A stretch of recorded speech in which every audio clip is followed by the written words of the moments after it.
अस्सलाम वालेकुम नाजरीन, you watching tonight with Mona Alam. FIR का मामला जो कि हमने पिछले हफ्ते आप तमाम के साथ उठाया था, वो आज तक इतने रोज़ गुजरने के बाद भी जूं का तूं है। वजीराबाद अटैक जो खान साहब पर हुआ उसकी FIR ताहाल दर्ज नहीं कराई जा सकी है। सुप्रीम कोर्ट ने इस मामले के ऊपर भी समाअत की और उन्होंने हुक्म दिया है कि इस FIR को अगले 24 घंटों के अंदर अंदर इसका इंदराज किया जाए, लेकिन ये मामला अभी भी सुलझ कर नहीं दे रहा है। मोनिस इलाही साहब जो PMLQ से एलाए हैं PTI के इन द पंजाब गवर्नमेंट, वो उन्होंने भी उनकी एक ट्वीट है, हम अगर नाजरीन को दिखा सकें, उन्होंने एक तरह से मजीद इस बात की तायीद कर दी है कि वाक़तन FIR के मामले के ऊपर इन दोनों फरीकैन के दरमियान कुछ इख्तिलाफ है और वो ये कहते हैं कि नामालूम अफराद के खिलाफ FIR का इंदराज नहीं हो सका, वो ये बात मान रहे हैं। अब मामला नाजरीन का सुप्रीम कोर्ट के अहकामात के बावजूद अभी तक तो कोई FIR नहीं हुई है। क्या कल तक इसकी तवक्को रखी जाए या कल तक भी तवक्को ना रखी जाएगी? ट्वीट भी जिसका जिक्र हुआ है आप अपने स्क्रीन पर देख सकते हैं, इसके ऊपर बात करेंगे। दूसरा नाजरीन, जैसे ही हफ्ते का आगाज हुआ एक we are almost flooded with the kind of developments जो कि हमारी तरफ आ रही हैं। इमरान खान साहब ने प्रेसिडेंट को, सदर जनाब डॉक्टर आरिफ अलवी को आज खत लिखा है और उन्होंने कहा है कि वो नोटिस लें, बीइंग द सुप्रीम कमांडर, वो नोटिस लें तमाम मामलात का कि ये चीज़ें कहाँ जा रही हैं, किस जानिब जा रही हैं, और जो ओथ की ऑफिशियल सीक्रेट्स एक्ट की वायलेशन की गई है इस्टेब्लिशमेंट की तरफ से, फौज की तरफ से, ये बात इमरान खान साहब ने की है और उन्होंने प्रेसिडेंट को खत लिखा है कि वो इसके ऊपर नोटिस लें। अब प्रेसिडेंट जनाब डॉक्टर आरिफ अलवी जो कि कभी खान साहब की तरफ इंक्लाइन नजर आते हैं लेकिन कभी उनकी इंक्लिनेशन टुवर्ड्स द गवर्नमेंट भी नजर आती है, और वो अपनी जो ओथ के हिसाब से या जो उनकी प्रोफाइल और उनके स्टैचर के हिसाब से जो उनका काम है कि बीइंग द प्रेसिडेंट वो एक वफाकी सिंबल हैं, तो लिहाजा वो उसका रोल भी अदा करते हुए नजर आएंगे। अब उनकी तरफ से क्या जवाब आएगा या जवाब आएगा भी या नहीं आएगा, ये चीज़ अब काबिल गौर होगी। पूरे मामले पर नाजरीन और मजीद जो एक पूरा इस इंट्रिकेसी में जो एक एंगल ऐड करता है वो है जनाब आजम स्वाति साहब की वीडियो, जिसके बारे में वो खुद भी बात करते हैं। वो आबदीदा होते हुए नजर आए ओवर द वीकेंड जब उन्होंने इसका जिक्र किया। उनके अपनी पार्टी की तरफ से तो इसको भरपूर तरह से उनको सपोर्ट किया ही गया, बल्कि हुकूमत की भी नाजरीन सर्टन जो हुकूमत के रहनुमा हैं, लीडरान हैं, हुकूमत वक्त से ताल्लुक़ रखते हुए, उन्होंने भी भरपूर आवाज़ में तायीद की कि जनाब सेनेटर आजम स्वाति के साथ ये इंतहाई काबिल मजम्मत जो चीज़ हुई है, जो वाक़या हुआ है, ख्वाह वो साबिक वज़ीर ख़जाना जनाब मिफ्ता इस्माइल साहब हों, सेनेटर मुस्तफ़ा नवाज़ खोकर हों, ये कुछ प्रोमिनेंट आवाज़ें हैं जिन्होंने सेनेटर आजम स्वाति के साथ सॉलिडारिटी का इजहार किया। अब इसके ऊपर सेनेट की एक जो कमेटी है वो तश्कील दे दी गई है। जो ट्वीट्स थी वो भी आप अपने स्क्रीन पर देख रहे थे, उसके ऊपर भी बात करेंगे और इस मामले की ज़रा थोड़ा इसके ऊपर बात करने की कोशिश करेंगे, क्योंकि मुबैना तौर पे चेयरमैन सेनेट जनाब सादिक संजरानी की दावत पर जब आजम स्वाति साहब क्वेटा गए थे तो वो ये बताते हैं कि ये वीडियो उस वक्त फिल्म की गई थी। लेकिन इस मामले पर भी दो बिल्कुल मुतजाद वर्जन्स मौजूद हैं। एक तरफ सुप्रीम कोर्ट जो है वो इसके ऊपर उनकी प्रेस रिलीज भी मौजूद है जहां पर वो जुडिशल कॉम्प्लेक्स के हवाले से बात करते हैं कि जी जो जुडिशल कॉम्प्लेक्स ने कहा है कि हमारे पास तो कोई रिहाइश की फैसिलिटी है ही नहीं, तो ये तो सुप्रीम कोर्ट के दरअसल लॉजेस हैं जहां पर रिहाइश इख्तियार की थी जनाब आजम स्वाति और मिसेस आजम स्वाति ने। और बिल्कुल उसके बरक्स ये सुप्रीम कोर्ट इस बात की तरदीद करते हुए नजर आते हैं जुडिशल कॉम्प्लेक्स के खत की, और उन्होंने कहा है कि ये एक्चुअली दरअसल उनकी तरफ रिहाइश थी। जिस तरफ भी ये मामला था नाजरीन, इन दो खतूत ने मजीद इसके अंदर पेचीदगियों को ऐड कर दिया है और वाक़तन ऐसा मालूम होता है कि दाल में कुछ काला है। अब इसके ऊपर भी बात करेंगे। वज़ीर आज़म जनाब शहबाज शरीफ इस वक्त इजिप्ट में मौजूद हैं। ज़ाहिर है क्लाइमेट चेंज के गर्ज से जो कॉन्फ्रेंस है उसमें वो शिरकत कर रहे हैं। वो भी अपने तौर पर अपनी नौयत में बहुत एक ज़रूरी पाकिस्तान के लिए अज़म है, because we being the biggest affectee due to climate change. लेकिन नाजरीन, क्या ये उनकी वहाँ पर मौजूदगी इस वक्त उनको डिस्कनेक्ट नहीं कर देती है मुल्क में जो हालात और जो कशीदगी इस वक्त चल रही है उससे? और नाजरीन, PTI तमाम जो रहनुमा हैं अवाम के ऊपर क्यों इसका नज़ला गिरा रहे हैं? उनकी जो ग्रीवेंसेस हैं वो अपने तौर पर अगर इसको सॉर्ट आउट करें with their PMLQ government in Punjab तो बेहतर होगा, या अगर किसी और फोरम पे इदारों से इसका रुजू करें तो भी बेहतर होगा। अपने तौर पर जो आवाज़ उठा सकते हैं उठाएं। ज़ाहिर है बहुत लेजिटिमेट चीज़ें भी हैं और खान साहब के ऊपर जो कातिलाना हमला है बेहद तशवीशनाक है और अल्लाह ने खान साहब की जान बचाई, ये तमाम अहम बात है। लेकिन नाजरीन, ये क्यों हो रहा है कि इसका नज़ला आवाम पर गिराया जा रहा है? क्योंकि PTI लीडरान प्रोटेस्ट करते हुए अक्रॉस पाकिस्तान नजर आते हैं और हुकूमत वक्त की तरफ से भी अब बताया जा रहा है कि इतलात के मुताबिक कुछ PTI लीडरान पर जो कि इन प्रोटेस्ट को लीड कर रहे हैं, जैसे कि परवेज़ खटक साहब हैं, आमिर कियानी, आमिर डोगर, उनके ऊपर वारंट्स वगैरह इशू हो चुके हैं। क्या उनकी गिरफ्तारियां अमल में आ सकती हैं? अगर आएंगी तो क्या उससे हालात मजीद कशीदा नहीं हो जाएंगे। और खान साहब ने अपनी लॉन्ग मार्च की जो तारीख है वो जो कल करना था उन्होंने, अब उन्होंने कहा है कि वो परसों निकलेंगे। इसके ऊपर भी मजीद बात करेंगे और तमाम उमूर पर मैं अपने मेहमानों का रुख करती हूँ, थोड़ी इसकी एंगलिंग भी करने की कोशिश करते हैं और हकीकी तौर पे कोशिश करते हैं कि एक कैंडिड तरह से हम इन प्रॉब्लम्स को आइडेंटिफाई कर पाएँ। नाज़रीन, we are joined by Sardar Latif Khosa sahab, stalwart of the Pakistan Peoples Party, साबिक अटॉर्नी जनरल, साबिक governor Punjab. Welcome on board Latif Khosa sahab, thank you for your gracious presence. नाजरीन, जनाब जमशेद इकबाल चीमा मुझे ज्वाइन कर रहे हैं पाकिस्तान तहरीक इंसाफ की नुमाइंदगी करते हुए। आप भी स्टॉलवर्ट हैं अपनी जमात के, साबिक वजीर हैं in the former government of Imran Khan sahab. Welcome on board Jamshed साहब, शुक्रिया आपकी मौजूदगी के लिए।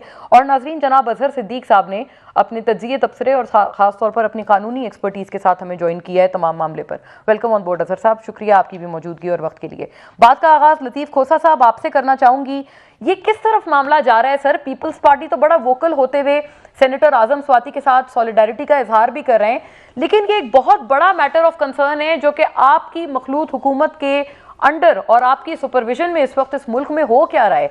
Can you please elaborate? देखें, पहले तो मैं आजम स्वाति साहब के बात करूंगा। मैं खुद सेनेटर रहा हूं 2 दफ़ा और हमारी सेनेट की जो प्रिविलेज कमेटी है वो बहुत मजबूत है।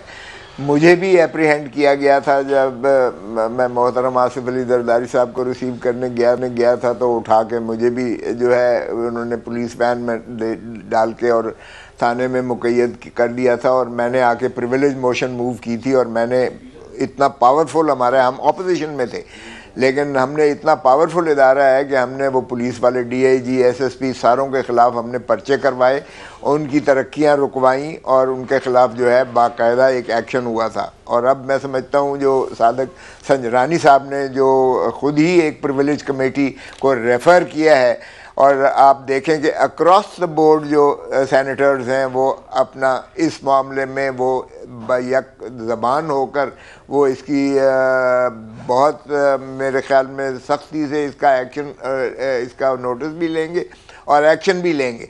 क्योंकि अगर किसी की प्राइवेसी, देखें ये तो जुडिशल कॉम्प्लेक्स था या सुप्रीम कोर्ट का गेस्ट हाउस था, इस चीज़ में मैं नहीं पढ़ना चाहता।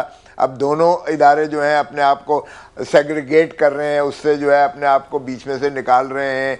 बदकिस्मती है ये भी हमारी, लेकिन याद रखें ये हमने पहले भी देखा है कि जजेस के गेस्ट हाउसेस, जजेस के जो है सुप्रीम कोर्ट के और हाई कोर्ट के जजेस के चेम्बर्स और जजेस के घरों में भी जो है बगिंग होती रही थी। और मुझे याद है 11 बहुत सही बात है, खलील रमदे साहब हेड कर रहे थे, तो उस वक्त उन्होंने सारी एजेंसीज के सरबराहान को बुलाकर कहा कि 24 घंटे के अंदर आप रिपोर्टें करें, रिमूव करें ये सारी चीज़ें जो हैं, ये किसी हिसाब से किसी लिहाज से भी इसकी आइन और कानून और अखलाकियात इसकी इजाज़त नहीं देते कि आप किसी की प्राइवेसी में इस अंदाज से जो है दखल अंदाजी की जाए। और आपको तो इल्म है कि अमेरिका में भी ये जो है बगिंग के डिवाइस पर एक सदर अमेरिका को जो है घर जाना पड़ा। तो बिल्कुल संगीन मसाला है, इतना संगीन मसला है। एक तो ये रहा कि ये मेरे ख्याल में सुप्रीम कोर्ट ने बहुत अच्छा इसमें भी जो है सुओ मोटो लिया है, लेकिन सबसे ताकतवर जो हमारा इदारा सेनेट का है, मेरे ख्याल में सादिक संजरानी साहब ने जो प्रिविलेज कमेटी को रेफ़र किया है, मैं तवक्को करता हूँ कि वो तमाम इसके जो है अवामिल का जायज़ा लेते हुए न सिर्फ इसका तदारक करेंगे बल्कि इस पर जो है वो कार्रवाई अपनी कानूनी जो है वो भी करेंगे और इसमें उसको जो भी है कैफरे किरदार तक पहुंचाएंगे जिन्होंने किया है। यानी आप, मुझे पूरी हमदर्दी है सादिक संजरानी साहब और उनकी फैमिली के साथ, आजम स्वाति साहब और उनकी फैमिली के साथ अपनी तरफ से और साथ। अब आइएगा कि अभी तक ये क्या मोना, क्या ये हम बनाना रिपब्लिक में रह रहे हैं? अभी तक 5वां दिन होना चला है कि अभी तक FIR नहीं हो पाई। हाँ। FIR criminal administration of justice की पहली जो है वो इब्तदा शुरुआत होती है FIR से, फर्स्ट इंफॉर्मेशन रिपोर्ट। यानी ये तो पहले 3 लाइनों की होती थी, इस तरह से पुलिस वाले को तो थाने में ही बैठ के इसको पर्चा दर्ज कर देना और सर अगर इसके बावजूद भी जो सुप्रीम कोर्ट ने कहा है कि आप 24 घंटे के अंदर कर लें, अगर नहीं होती उस मुद्दत के बाद भी, तो क्या तौहीन अदालत लगेगी? यकीनन लगेगी, लेकिन मेरे ख्याल में हो जाएगा। देखिए बात सिर्फ इतनी है कि अब सूबाई हुकूमत जो है माशाल्लाह इनकी अपनी है, ठीक है, थाने पुलिस इनकी सूबे वाली पीटीआई की अपनी है। अब अगर चीफ मिनिस्टर और मोहतरम इमरान खान साहब पीटीआई के दरमियान ये जो है वो तनाज़ा है कि वो चाहते हैं एक नाम इसमें से निकाल दिया जाए, तो उनको कोई एतराज़ नहीं है एफआईआर प्राइम मिनिस्टर पर, इंटीरियर मिनिस्टर पर दर्ज करने में उन्हें कोई एतराज़ नहीं है। देखिए ये तो हमारा पीपल्स पार्टी का गुर्दा देखें कि सिटिंग प्राइम मिनिस्टर जो है शहीद जुल्फ़िकार अली भुट्टो के मौजूदगी में उनके खिलाफ एफआईआर दर्ज की गई नवाब मोहम्मद अहमद खान के, और बाद में ज़ियाउल हक ने वो झूठे शहादतें इकट्ठी करके अप्रूवर बना के उनको सजाए मौत तक दे दी, और वो जज सुप्रीम कोर्ट अच्छा आपने माजी के रेफरेंस से इनको यानी उसने कन्फेशन किया गया है। तो मैं अर्ज करता हूं कि जहां तक ताल्लुक है एफआईआर का, एफआईआर को कोई नहीं रोक सकता, ना रुकनी चाहिए थी, 154 में लाजिम है, वाजिब है, जिस पर भी मुद्दई दर्ज करवाना चाहे वो यानी किसी पर भी कराना चाहे, जो वो एक नाम का भी तनाजा बना हुआ है, आपके ख्याल में उस पर भी कोई कबाहत नहीं है कि अगर उस नाम का भी इंदराज कर लिया जाए एफआईआर में? देखें बिल्कुल कोई जो है मुकद्दस गाय नहीं है। और एक बात दूसरी बात यह है कि अगर समझते हैं, देखें दूसरी बात यह है 154 बड़ा क्लियर है, आर्टिकल 10A बड़ा क्लियर है, ड्यू प्रोसेस ऑफ लॉ, इसमें किसी को कोई एतराज नहीं होना चाहिए। राइट, मैं ये बड़ा मायने खेज एक बयान है जो लतीफ खोसा साहब आपकी तरफ से आया है कि कोई इसमें कबाहत नहीं है और कोई मुकद्दस गाय भी नहीं है। अब हम आगे ले जाते हैं कि अगर ऑपोजिशन के इतने स्टॉलवर्ट, जो गवर्नमेंट के एक स्टॉलवर्ट हैं सरदार लतीफ खोसा, वो इस ओपिनियन के हैं, तो जो पीएमएलक्यू बैक्ड गवर्नमेंट है उन्होंने क्या अपने दिमाग में कोई अलग ही थॉट बना के रखी है? पीटीआई से क्या उनकी इस मामले पर ठन गई है? After break.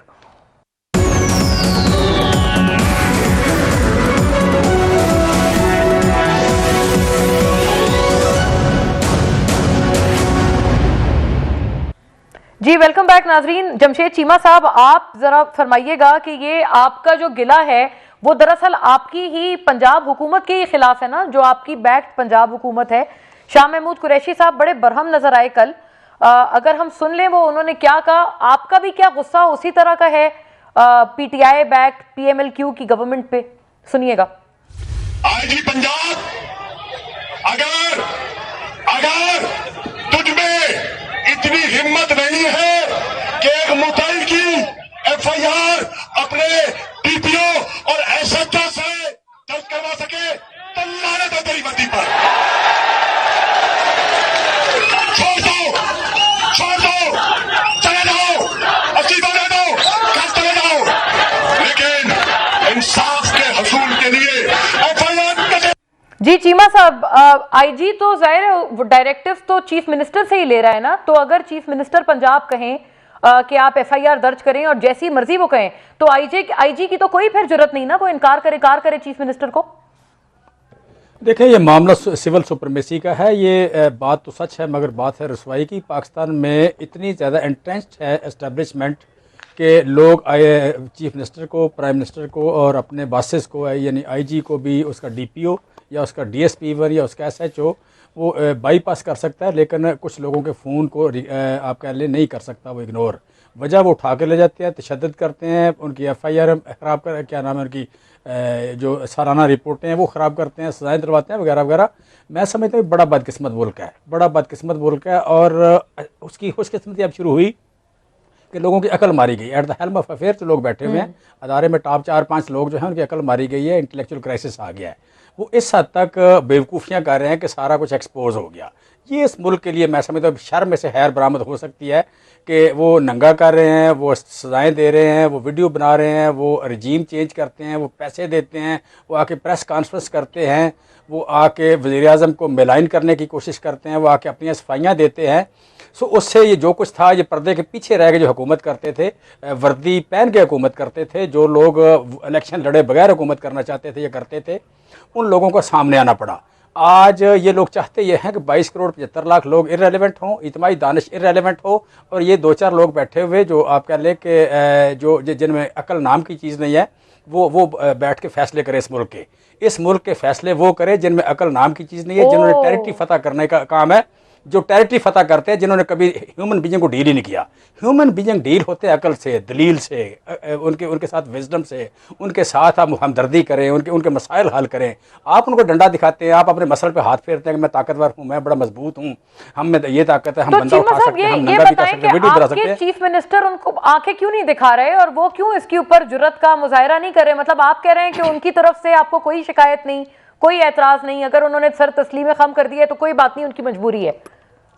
मैं समझता हूँ दो लोग थे, एक भुट्टो थे और दूसरे उसके बाद बहुत ज़्यादा ताकत से आए हैं इमरान अच्छा, खान। जिन लोगों ने इनको आप कह ले कि सिविल सुपरमेसी की बात की है, बाकी तो इनके हैंड पिक्ड लोग थे, बाकी तो इनके हैंड नवाज शरीफ ने नहीं की थी वोट को इज्जत दो और सिविल सुप्रीमेसी नहीं वो तो वो ट्रांजैक्शन बेस करते हैं, वो ट्रांजैक्शन बेस करते हैं कि जिस दिन वो आप पहले वो जो बात इल्ज़ाम हम पे लगाते हैं, बेसिकली वो ट्रांजैक्शन बेस मुखालफत करते हैं, ट्रांजैक्शन बेस बूट पॉलिश करते हैं। यहाँ पे सिविल सुपरमेसी की बात सिर्फ दो लोगों ने की है, लियाकत अली खान मुज़ाहिर पहले थे, भुट्टो ने की है और इमरान खान ने की है। अच्छा, सो बेसिक तो बात है, मैं समझता हूँ कि इस मुल्क में तय होना चाहिए कि लियाकत अली खान को शहीद किसने किया, फातिमा जिन्ना के साथ क्या हुआ, भुट्टो के साथ क्या हुआ, बेनज़ीर शहीद हो गए क्यों हुई, और उसके बाद आप कह लें कि जुनेजो के साथ क्या हुआ, फिर आप कह लें अभी इमरान खान के साथ क्या हुआ है। और ये एक बंदा जिसे सजाए मौत हो गई नवाज शरीफ को और फिर एग्जाइल में चला गया, फिर हीरो कैसे बन गया। एक बंदा जिसका वॉल्यूम 10 था बकौल इनके, और फिर आप कह लें कि दोबारा वो कायदे तहरीक बन गया या कायद बन गया। मैं समझता हूँ कि इतना झूठ बोलते हैं या इतना ज़्यादा एक क्राइसिस है मॉरल वैल्यूज़ का कि दादी और नानी की वीडियो बना लेना। मैं समझता हूं कि ये डर्टी जो प्ले है, ये कोई सेन एलिमेंट या सेन विजडम का आदमी नहीं कर सकता, ये डर्टी लोग ही कर सकते हैं। सच्ची बात है, मैं शर्म से खैर बरामद होता हुआ देख रहा हूं। मेरा अर्ज है चीमा साहब, आपको वजीर आला पंजाब परवेज इलाही साहब पे आपका कोई एतराज नहीं है, आप दूसरी तरफ की तो तनकीद कर रहे हैं कि आप कह रहे हैं एस्टेब्लिशमेंट और ये सारी बात आप कर रहे हैं, लेकिन जो हुक्म मान रहे हैं अभी, जो बाज़ाब्ता तौर पे या मुबैना तौर पे जो चीज नजर आ रही है, तो वो तो परवेज इलाही साहब हुक्म मान रहे हैं ना, किसी का ऐसा ही है या कोई और मान रहा है? मैं समझता हूँ कि जो पुरानी हिस्ट्री है, लोगों की जरूरत नहीं है, वो आप कह रहे बहुत सारे लोग ऐसे जो आप कह रहे नहीं फेस कर सकते, नहीं अच्छा फेस नहीं कर सकते, आपने कहा कि वो उनके अंदर लेकिन मैं समझता हूँ मैं समझता हूँ सिविल सुपरमेसी की बात इस वक्त सारे लोग कर रहे हैं, स्वाय चंद लालची लोगों के कुछ ना कुछ एफर्ट लोग कर रहे हैं। हम जैसे लोग ज्यादा दिलेरी से कर रहे हैं, कुछ लोग इतनी दिलेरी से नहीं कर रहे, लेकिन हम बताते हैं कि हम मैदान में खड़े हैं, हम खाली हाथ खड़े हैं, हमारे हाथ में ना गन है ना हमारे हाथ में वट्टा है, कोई चीज नहीं है। हम सब्र और अज़म के साथ आपका मुकाबला करेंगे और आपको वहां भेजेंगे, जगह आपकी, बॉर्डर आपकी जगह है, बैरक आपकी जगह है, बैरक और बॉर्डर आपकी जगह है। ये गवर्नेंस, इलेक्शन लड़े बगैर गवर्नेंस में आपका मुंह मारना, इलेक्शन लड़े बगैर गवर्नेंस में आना, इलेक्शन लड़े बगैर आपका गवर्न करना, लोगों को अकल ना होना और फिर गवर्न करना, ये कहीं नहीं लिखा हुआ, ये नहीं होगा। इस मुल्क में 22 करोड़ 75 लाख लोग रेलिवेंट हैं और ये जो दो चार है ये इररिलेवेंट हो गए। आपकी बात से यही तासुर मिला कि आप समझ रहे हैं कि अगर परवेज इलाही साहब नहीं, हम तो रो रहे हैं कि इस मुल्क को आजाद कर दें, इस मुल्क को जाने दें, इस मुल्क को अपने इज्तिमाई दानिश को काम करने दें। आप मत समझे कि आप आइंस्टाइन और हम बेवकूफ हैं। आप कहते हैं जी हम ए पॉलिटिकल है, भाई ए पॉलिटिकल इस तरह के होते हैं, ए पॉलिटिकल इस तरह के होते हैं कि वो मतलब आप कहते बाप को एमक्यूएम को देखें, फ्रैंकली एक बात गौर करें, आपने बनाया क्या? आपने बाप बनाई, आपने एमक्यूएम बनाई, आपने बड़ी पार्टियां तोड़ी। नेशनल पार्टियां कौम का सरमाया होती हैं। आपके साथ भी नेशनल थी चीमा साहब, नेशनल पार्टी, मैं यही कह रहा हूं, मैं यही कह रहा हूं, नेशनल पार्टियां कौम का सरमाया होती हैं, इलाकाई पार्टियां कौम का सरमाया नहीं होती। इलाकाई पार्टियां प्रॉब्लम क्रिएट करती हैं, आपकी यकजहती और आप मुल्क की सालमियत नेशनल पार्टियां करती हैं, एसेट होती हैं। जो बंदा एसेट को डैमेज करता है, जो बंदा एसेट को तोड़ता है, वो कहे मैं नजरियाती सरहदों का मुहाफिज हूं। कैसे वो नजरियाती सरहदों का मुहाफिज हो गया? वो कैसे मुहाफिज हो गया? सरहदों उनके कयाम के पीछे यही हाथ होते हैं। और फिर एक बात और दूसरी बात यह कि क्या बाप की कोई ट्रांसपेरेंसी या ईमानदारी या गवर्नेंस बेहतर है? लेकिन एक और बात है, देखिए एक मिनट दूसरी बात मैं करूंगा कि एमक्यूएम के आने से कराची में कौन सी बेहतरी आई? हजारों कत्ल हुए, हजारों फैक्ट्रियों को आग लगी, जिंदा लोग जलाए गए, और जो जिंदा जलाए गए वो आप आज भी आप लाना चाहते हैं, जलाने वालों को वापस लाना चाहते हैं। नजर आ रहा है बेसिकली मैं कहता हूं कि हम लोगों ने पीछे नहीं हटना, आप पीछे हट जाए। जो कुछ आप करते रहे, हमारा कोई, हमने आपको कुछ नहीं रोका, कभी नहीं रोका, रोक भी नहीं सके, लेकिन अब यह है कि हम पीछे नहीं हटने को तैयार।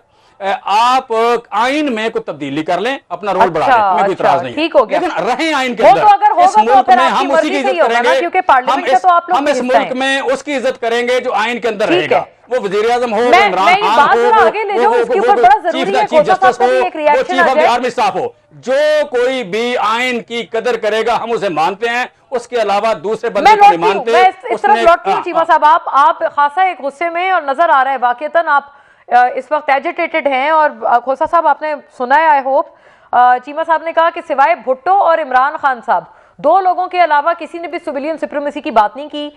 जो नवाज शरीफ साहब ने भी की थी वो भी ट्रांजैक्शनल बात थी। लेकिन एक ये ट्वीट चलाइएगा, ख्वाजा आसिफ साहब का ये ट्वीट है कल का, और हुकूमत वक्त, और बल्कि चले ऐसे कह लें कि चंद जो बड़े लोग हैं हुकूमत वक्त के जो वो हैं, वो शुकूक व शुबात का इजहार करते हुए नजर आ रहे हैं खान साहब की इंजरी पे। ये ट्वीट आप अपनी स्क्रीन पर देख सकते हैं। ख्वाजा आसिफ साहब फरमाते हैं, वजीर दिफा, अल्लाह ने जिस तरह परवेज इलाही साहब को फौरी सेहत कामिल अता फरमाई, दुआ है उसी तरह इमरान खान साहब को भी फौरी शिफा अता फरमाए, आमीन। ये दुआ की है, लेकिन ये तंजिया दुआ है। सरदार लतीफ खोसा साहब, क्या आप इत्तेफाक करते हैं कि इमरान खान साहब की चोट और उनकी बुलेट इंजरीज के ऊपर वजीर दिफा के इस बयानिए से और उस बात से वो कह रहे हैं कि ना परवेज इलाही साहब के जो प्लास्टर थे वो असली थे, ना खान साहब की जो चोट है वो असली है, जो तासुर मिल रहा है उनकी ट्वीट से वो यही है? देखें, उनकी ट्वीट का तो मैं कोई जवाब देना मेरे लिए मुनासिब भी नहीं है, वो खुद ही उसका जवाब दें।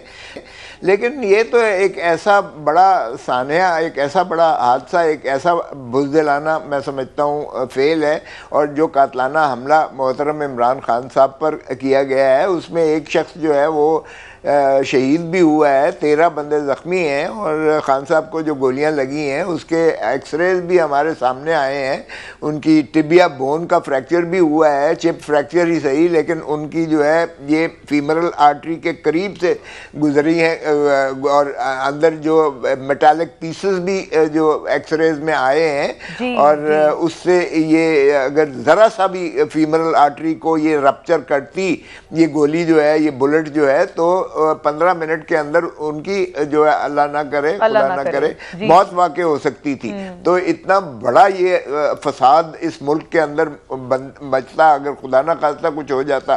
क्योंकि हमने देखा जब रानी शहीद बेनज़ीर भुट्टो को जब शहीद हुई, तो जब उनकी जस्द खाकी को ले जाया गया, तो आप यकीन करें कि वहाँ जो है एक पटड़ियाँ उखेड़ दी थी, और ये तीसरी पंजाबी वज़ीर आज़म की लाश जो है पंजाब से, सॉरी सिंध के तीसरी वज़ीर आज़म की लाश जा रही थी पंजाब से, लियाकत अली ख़ान से लेकर शहीद जुल्फ़िकार अली भुट्टो से लेकर बेनज़ीर भुट्टो तक। अब जब जो वहाँ लोगों ने जलाओ घेराव शुरू किया था, जो नफ़रत एक क्रिएट की थी, वो तो आसिफ अली जरदारी साहब ने जो है पंजाब खपे कहकर जो है उसको रोका। और फिर बिलावल भुट्टो ने कहा मेरी माँ चारों सूबों की जंजीर थी, और ये है कि जमहूरियत ही बेहतरीन इंतकाम है, और लोगों को पैसिफाई करके हमने उसको ठंडा किया था। यानी गोया ये कि सूबाइयत की बुनियाद पर अफरा तफरी का खदशा था, जो कि आप कहते हैं आपने रोका। बहुत बड़ा फसाद पैदा होता अगर मोहतरम इमरान खान से कुछ होता है। इस वक्त वो बड़ी पार्टी के एक बड़े सरबराह हैं, जो रिसेंट आपको इलेक्शंस में भी नज़र आया है। तो ये इस तरह का मजाक करना मैं नहीं समझता कि मुनासिब है किसी पर भी। यानी आपको कोई शक नहीं है, कोई शुबे का इजहार आप हल्का सा भी नहीं करना चाहेंगे खान साहब की हालत पे? चलिए, बिल्कुल इसमें कोई बिल्कुल ज़रा बराबर भी नहीं है। और इसमें तो मैं समझता हूँ ये एक तोते की तरह बोला हुआ है। ये मुझे भी समझ नहीं आती है कि पंजाब हुकूमत वाकई मोहतरम इमरान खान साहब की है या नहीं है, क्योंकि अगर उन्हीं की हुकूमत होते हुए एक एफआईआर दर्ज नहीं हो सकती है, तो मुझे नहीं समझ आती है कि ये कैसी हुकूमत है। देखिए, पहले मोहतरम इमरान खान साहब कहते रहे कि मैं तो जो है हुकूमत में जरूर था, लेकिन फैसले कोई और करता है। चले उनको लाया गया, हमने तो सिलेक्टेड उन्होंने कहा, उन्होंने पहले भी कहा कि मैं वो जो है चीफ इलेक्शन कमिश्नर मैंने जरूर किया था, बनाया था, असल में बनाया किसी और ने था। और ये जो है अब सारा वो बार बार ये चीजें बरमला इजहार कर चुके हैं हर चीज का। हाँ। तो अब भी शायद वही सिलसिला चल वही रहा है कि सिलसिला। हुकूमत पंजाब लेकिन अच्छा, में आपसे नाम सर की तो पूछना ही उनकी होगा है, खोसा साहब कि लेकिन क्या आपको इस बात पे तशवीश नहीं है कि वो पहले क्यों ओनरशिप लेते थे? मतलब पहले तो आप देखें ना, उनके ये बयान तक खान साहब के ऑन रिकॉर्ड मौजूद हैं एज प्राइम मिनिस्टर के, मेरी हुकूमत में हर फैसला मैं करता हूं, मैं कभी ये नहीं बोलूंगा कि मेरा फैसला किसी और ने किया। तो क्या इन तरह के बयानात पे जो उन्होंने बरसर इक़्तिदार होते हुए किए थे, क्या आपको तशवीश है? After a break.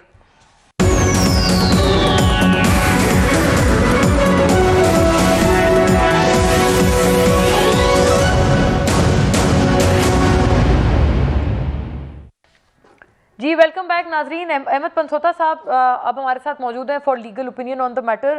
Pansota sahab and of course with Sardar Latif Khosa और जमशेद इकबाल चीमा। पंसोता साहब, आपसे ये अर्ज़ है, ये हमने सुप्रीम कोर्ट ने भी कहा है कि खुदारा FIR करवा दें, अब अल्लाह करे हो जाए FIR का इंदराज, लेकिन वफाकी वजीर इंटीरियर मिनिस्ट्री ने भी आज वफाकी पंजाब गवर्नमेंट को ख़त लिखा है, और हम अगर अपने नाजरीन को वो ख़त दिखा पाएँ स्क्रीन पे, पहले पैराग्राफ में ये लिखा जाता है तशवीश का इजहार करते हुए कि 36 घंटे गुजरने के बावजूद भी FIR नहीं दर्ज हो पाई। सेकंड पैराग्राफ में ये लिखा जाता है कि जी provincial government has expressed complete unwillingness to provide any kind of explanation requested. और इसी सेकंड पैराग्राफ में ये भी दर्ज है कि federal government has also noted that the medico legal examination of the former prime minister has not yet been carried out, or therefore it is a matter of great concern that the provincial government has failed to provide any updates regarding the weapon of offence and whether it has been forensically analyzed। तीसरे paragraph में law and order के हवाले से भी बात है कि सूबाई हुकूमत ने लॉ एंड ऑर्डर जो कॉन्सिक्वेंटली ख़राब हुई इस वाक़े के बाद, उसको रोकने के लिए भी कुछ भी नहीं किया। तो इंटीरियर मिनिस्ट्री, वफाकी हुकूमत भी अब पंजाब गवर्नमेंट को ये कह रही है, तो ये मामला कहाँ जाकर रुकेगा? पंजाब हुकूमत को आखिर क्या चीज़ है जो रोक रही है इतनी बेसिक सी बात से? देखिए जी, पहली तो बात ये कि इस हद तक कि FIR रजिस्टर होनी है या नहीं होनी, इसमें लॉ भी बड़ा क्लियर, और आज सुप्रीम कोर्ट की जजमेंट भी आ गई है, सुप्रीम कोर्ट के अहकामात भी आ गए हैं कि आप FIR को under section 154 CRPC at the earliest register करें। और उसमें ऑलरेडी लतीफ खोसा साहब यहाँ बैठे हुए हैं, he will bear me out, कि जब कॉग्निजेबल ऑफेंस हो और उसकी एक शिकायत फॉर्मली रिकॉर्ड पर आ जाए before the officer in charge, तो he is bound to reduce that into write. यही चीज आज सुप्रीम कोर्ट ने एंडोर्स की है। अब पंजाब हुकूमत को जो चीज रोक रही है, मेरा ख्याल है, जाती मेरी अपनी राय में, कि वो वही काम करना चाह रहे हैं जो मॉडल टाउन में हुआ था, कि एक सरकारी अफसर की शिकायत पर एक FIR दर्ज कर ली जाए ताकि एक मनपसंद किस्म की FIR जो है उसको दर्ज कर लिया जाए। बट दे डोंट रियलाइज कि मॉडल टाउन में भी फिर बाद में तारुल कादरी साहब की तरफ से FIR आई थी, और फिर एंड पर उसके अंदर इस्तगासा भी आ गया था। तो 2-3 प्रोसीडिंग्स इकट्ठी हो गई थी। यहाँ पर भी मैं समझता हूँ पंजाब हुकूमत को जो खान साहब की साइड से मेरे ख्याल जुबैर खान नियाजी साहब की दरखास्त है उसके ऊपर अमल दरामद करना है। मैं बिल्कुल इस चीज से भी वाकिफ हूँ कि उसमें ऐसी पर्सनैलिटीज को नेम किया गया है जो कि एक अच्छा मैसेज या अच्छा तासुर नहीं देंगी, बट क्रिमिनल लॉ इस चीज में डिफरेंशिएट नहीं करता। वो ये कहता है कि जिस शख्स के खिलाफ भी आप FIR दर्ज करवाना चाहते हैं, और शक की बुनियाद पे भी FIR में नाम दर्ज हो सकता है, तो यानी जो सबूत है ना, जो बात ये की जा रही है कि सबूत क्या है खान साहब के पास for naming that individual establishment से ताल्लुक रखने वाले, तो आपको लगता है अगर सबूत नहीं है तब भी he is free to lodge an FIR against the said individual? सबूत को कंसिडर ही FIR की रजिस्ट्रेशन के बाद किया जाता है। ऐसा कोई कानून मौजूद ही नहीं है जिसमें आप सबूत पहले, ये तो ऐसे है कहना कि मुल्जिम से पूछ के दी जाए FIR, as much as Punjab government wants to do that, लेकिन कानून अनफॉर्चुनेटली उसकी इजाजत नहीं देता, और सबूत जो है वो बाद में। अच्छा, ये आपने बड़ी कोवर्टेड जुमले में ये बात की है कि पंजाब हुकूमत शायद मुल्जिम जिस पे इल्जाम है उनसे पूछ के उनका नाम दर्ज करना चाहते हैं। नहीं, मैं ये कहना चाह रहा हूँ, मैंने ये नहीं कहा, मैं ये कह रहा हूँ कि अगर पंजाब हुकूमत अगर चाहे भी, मैं बिल्कुल ये नहीं कह रहा कि उन्होंने ये कर रहे होंगे। I have all the respect for Punjab government and similarly for the accused persons, लेकिन जब तफ्तीश होगी उसमें अगर ये चीज सामने क्लियर होती है कि इन 3 अशखास का कोई ताल्लुक नहीं है, तो 182 CRPC 173 की रिपोर्ट सबमिट होगी, जिसमें हो सकता है FIR डिस्चार्जगी का कह दिया जाए, ये कह दिया जाए कि इनकी हद तक जो है ये बेगुनाह है। और अगर झूठा किसी के ऊपर तोहमत लगाई जाती है तो सेक्शन 182 CRPC की कार्रवाई भी की जा सकती है, यानी वो कार्रवाई हो सकती है खान साहब के खिलाफ अगर वो झूठी तोहमत लगा रहे हैं तो। Is that correct? जी बिल्कुल, वो खान साहब के खिलाफ हो सकती है, लेकिन इसका प्रॉब्लम ये नहीं है। हम इस केस में झूठी तोहमत के लिए बड़े कंसर्न है, बट हम पाकिस्तान के उन लाखों केसों में कंसर्न नहीं है जहां पर एक ऑर्डिनरी सिटीजन डेली ये चीज बर्दाश्त करता है। तो जो स्पेशल केसेस है उनमें ही ऐसी स्पेशल डिस्कशंस होती हैं, और अच्छी बात है होनी चाहिए, but nobody is above the law, और ये तो चीज बड़ी कैटेगोरिकली क्लियर है। And I think everybody should face the law, और अगर at the end of the day he is innocent, जो कि मैं चाहता हूं कि मेरे मुल्क के स्पाई चीफ भी और प्राइम मिनिस्टर भी इनोसेंट पाए जाएं इस चीज में, because it's a very serious allegation. तो अगर वो इनोसेंट होते हैं तो बिल्कुल उनको उसमें तफ्तीश में भी गुनाह कर दिया जाएगा। सही, वेरी फेयर। आपकी ख्वाहिश भी यही है जमशेद चीमा साहब। आपने लेकिन जो बात की थी उसमें ज़ाहिर है खोसा साहब इज ऑफ द व्यू कि ये बिल्कुल गलत बात है कि अगर खान साहब की इंजरीज के ऊपर डाउट किया जा रहा है, जैसे ख्वाजा आसिफ की ट्वीट के हवाले से उन्होंने कमेंट किया कि वो बिल्कुल ऐसी बात अपने तौर पर नहीं करेंगे, लेकिन मौलाना फजलुर रहमान ने आज इससे भी संगीन बात की है। ये सुनिएगा, फिर इस पर जवाब फरमाइएगा चीमा साहब। मेरे ख्याल में इस एक्टिंग में तो उसने शाहरुख और सलमान खान को भी पीछे छोड़ दिया। शायद कोई अदाकार भी इस तरह एक्टिंग नहीं कर सकता जिस तरह उसने एक्टिंग करके दिखाई, और उसको सच भी साबित करने की कोशिश कर रहा है। कभी दौड़ के चलता है, कभी जख्मी के ऊपर पलस्तर डालता है और लम्बा पेवेंद है। ये कौन सा तरीका है? जी जमशेद चीमा साहब, देखिए, इसमें मैं समझता हूँ कि पाकिस्तान में जो पुरानी पार्टीज थी, ये बड़ी पार्टीज थी, पीपल्स पार्टी है या मुस्लिम लीग इस्लाम है, जमात इस्लामी है, ये पुरानी पार्टियाँ ये हैं। फिर जमीयत उलमा पाकिस्तान थी, ये पुरानी पार्टीज़ हैं। आज ये सारी इकट्ठी हैं। सारी इकट्ठी होने के बावजूद वोट रह गया 20% 25%। वजह बेसिकली ये है कि जब ये लोग एक्सपोज हुए, पहले ये एक्सपोज नहीं थे, लोगों को नज़र नहीं आते थे। पीटीवी पे कोई आ गया तो आ गया, वरना नहीं नज़र आया। अखबार में एक बयान दे दिया कैसे मुर्शी ने या आपके रखे हुए साफ़ी ने दे दिया, तो आपके IQ का पता नहीं चलता था, आपकी नीयत का, आपकी इंटेंशंस का पता नहीं चलता था, आपका करैक्टर क्या उसका पता नहीं चलता था। अब जब इलेक्ट्रॉनिक मीडिया आ गया, सोशल मीडिया आ गया, तो लोगों के करैक्टर का पता चलता है। लिहाजा उस करैक्टर का जब पता चल रहा है तो उसमें देखें 2-3 तबकात फारग हो गए। एक तो ख़ानदानी सियासत फारग हो गई, दूसरा जो आप कह रहे जो करप्ट थे लोग या IQ नहीं था वो फारग हो गए। फिर तीसरा ये कि बड़ा बयानिया बेचा जाता था कि जैसे इस मुल्क को ना इकनॉमिक्स की ज़रूरत है, ना खुशहाली की ज़रूरत है, ना तालीम, ना सेहत, ना लोगों के ह्यूमन राइट्स। लेकिन वो तो मौलाना मौदूदी के साहबजादे मौलाना फजलुर रहमान साहब, वो आप कह रहे हैं खानदानी नहीं, तो वो मतलब खानदान तो है उनका माशाल्लाह, बड़ा भारी भरकम उनके सियासी लिंकेज है और लिनीज भी है, लेकिन वो ये बात कर रहे हैं कि सलमान खान और शाहरुख खान को पीछे छोड़ दे खान साहब की अदाकारी। ऐसी अदाकारी की इमरान खान साहब ने। मैं कह रहा हूँ खानदानी सियासत फारग हो गई। ये भी खानदानी सियासत है ना, फजलुर रहमान साहब की भी।